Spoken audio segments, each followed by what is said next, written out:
안녕하세요. 오늘은 문재인이 말하는 국가의 책임에 대해 탐구해 보겠습니다.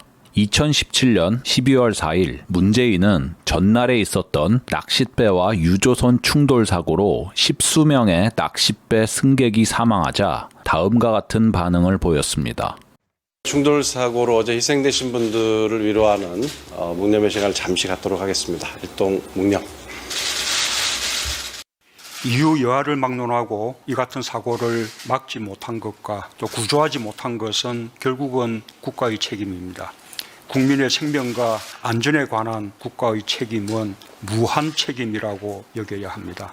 묵념하는 모습까지 보여준 문재인은 사고를 막지 못하고 구조를 못한 것 모두 이유 여하를 막론하고 국가의 책임이라고 합니다. 문재인은 2019년 12월 10일 소방 헬기 추락사고로 순직한 소방대원들의 합동 연결식에 참석한 자리에서 다음과 같이 발언했습니다.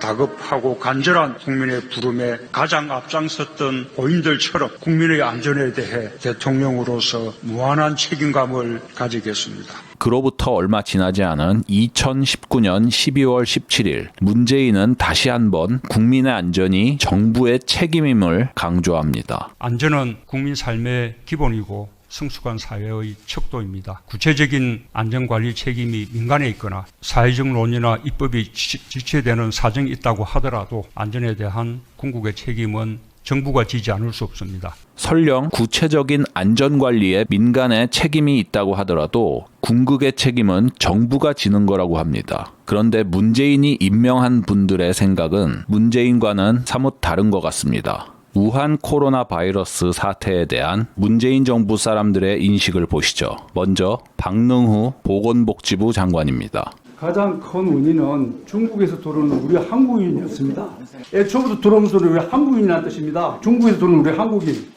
의원님도 잘 아시다시피 특정 종교 집단에서 확산되고 있습니다. 이어서 김강립 보건복지부 차관입니다.